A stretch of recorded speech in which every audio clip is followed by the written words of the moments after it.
Okay, after you turn your computer on, you should turn on your little mini DV deck.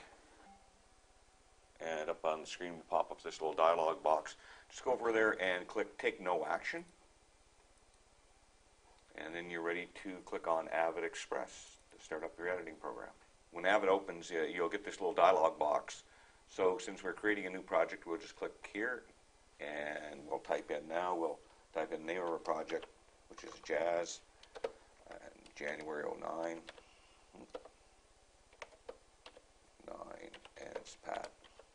So everybody can find their stuff. And then you can click OK. If you go up here and click under Tool Sets, you'll have a selection of stuff. What we want to do now is to capture our tape. You can click here, or you can go down to the keyboard. Actually, on the keyboard, we've made a bunch of shortcuts, and the one we want to hit would be F5 now, capture, and when we go back to edit, we'll hit edit. Your capture tool will come up. We have to be careful that these lights are on, video, audio 1 and audio 2. You also may put timecode on if you've shot-listed your tape in the camera or on a player, but if you come in and those are off, you won't be able to digitize anything at all. So make sure you turn on video, audio 1 and audio 2. Put it in there, let it do its thing. When that happens, you'll notice in one of your screens, this little box will come up. So since we only have the one tape, it's okay just to click on New Tape and hit OK. Now we should have control of that deck up here. And there you play, pause, stop, rewind, fast forward, all the typical stuff. So if we just, let's say we rewind to the head of this tape, because that's where all Don's voice track and the footage will be. Now we can hit play, cue our tape, and we're just going to hit the record button right now. 7:30, UNB's Memorial Hall. Click the red dot to stop the machine. When you stop recording, the new piece of media will pop up in the bin. And if you haven't already named it, you can name it now, which would be Don's voiceover. Don's voiceover. And then click and make it blue, and then you can go get the rest of your footage.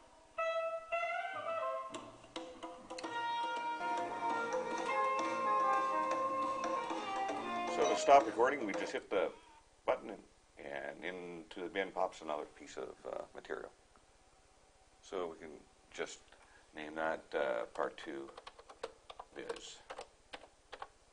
Now when we're ready to edit, we can back up the tool sets and we can hit Source Record Editing, or we can hit F6 on the keyboard for that shortcut.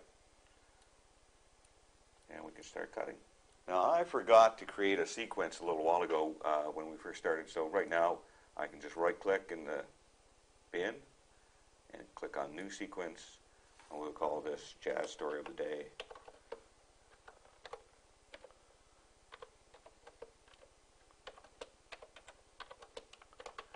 It's really important to name your story something you'll recognize and you can find in a hurry in the bin.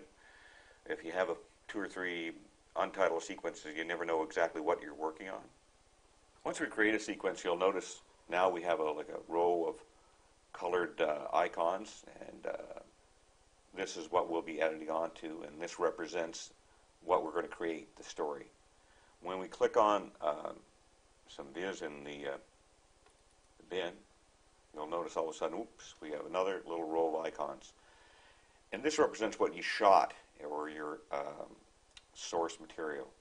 So this will be video, this will be a clip-on microphone or your hand microphone, and audio 2 is always your camera microphone. When you're editing, let's say we're going to put some viz on now, it's really important to unhighlight the track you don't want. Let's say your clip-on microphone here, and unhighlight channel 1 there. Maybe unhighlight everything but the channel you want to edit onto. And we want to hit video to video 1, audio 2, which is background sound, or music in this case, to audio 2. We'll be putting our clips of the interviewee on there too. The only thing we put on audio 1, generally speaking, is reporter narration. In this case, it'll be Don Dixon's voice. So we want to look for a sound bite, so we'll just click on the Part 2 of the viz to bring up our video.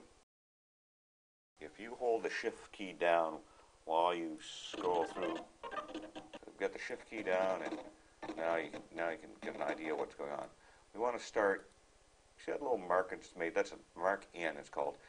On the keyboard, there's all sorts of shortcuts too, and I'll give you a list of those later. But these little symbols are on the keyboard in several places. So mark in, mark out, so you can get exactly what you want. That's a little late. We want to find where it clicks his fingers. Only a little bit before that. If you want to really go find these little keys, we'll just step backwards one frame at a time. There are 30 frames in a second, so it's a 30th of a second. Hear that?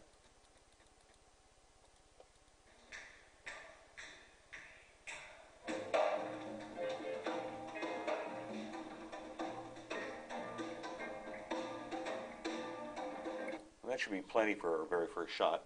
So now we can click the B key, and when I click that, all of a sudden look, we've laid some video right in the timeline and audio also on that track. We've left channel 1 open.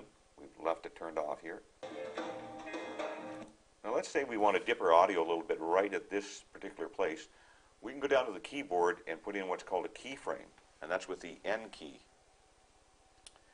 We'll put one keyframe in, and then we'll just move ahead just a little bit and put another keyframe in. Now, you notice these little keyframes, you can drag them up or down. If you only put one mark, you'd be dragging the whole audio track up and down. This way, you can make the audio go louder or lower. We're going to want to dip our sound, so we'll drag the second keyframe down a little bit, and then we'll just back up and see what it sounds like. Still have a little bit of sound left, which is good. Now we can cue it right to that spot, and on the right-hand side monitor, which is what we're making our story on, we're going to put mark an in point, and we'll start Don's voice right there. These pictures will stay up, but you'll hear both Don's voice and the audio of the jazz playing. So when we clip on Don's voice track, where all this stuff's going to come up, now we only want audio A1 to A1, turn that off. Anything leave highlighted will be recorded over. So if we left V1 highlighted and A2 highlighted and then laid in Don's voice, we'd end up erasing what we've already put in or part of it, wherever that in mark was. So right now we're going to cue back on Don's voice, and we'll find his in point of the very first stop. Hold the shift button down. What do we got here? If this sounds more like... Oh. If this... This way, you just click back a little bit, hold the shift key down, you'll hear the audio cue backwards. If this sounds more like jazz than chamber music, you're right. Festival organizers say they're including some new sounds this year. They've added jazz to the mix and invited jazz musicians like Sean Marshall to join in. Okay, I guess we already had an out point from last time, but we just readjusted it a bit. But now notice we have an in point and an out point. And if we go over to the other side,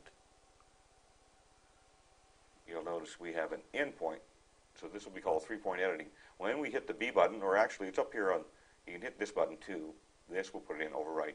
This other side, splice in, is slightly different. We don't use it as often. It's more to push things forward. This is the same as the B key. So if we hit that, all of a sudden Don's voice tracks is dropped in. If this sounds more like jazz than chamber music, you're right. Festival organizers... Don's voice track sounded a little low to me. If you look over on this side, right beside your mixer, you have a little meter, and it'll show you the audio levels. This sounds more like jazz than... He should have a little bit of yellow here. So what I'll do is I'll just back that line up a bit. This is channel 1, this is channel 2. So in channel 1, which is Don's channel, I'll put that up, pull it halfway up again. In chamber music, you're right. Oh, I think it still needs just a little bit more. Play that back again. If this sounds more like jazz than chamber There, music, that's you're right. approximately the right level Festival for voice track. organizers say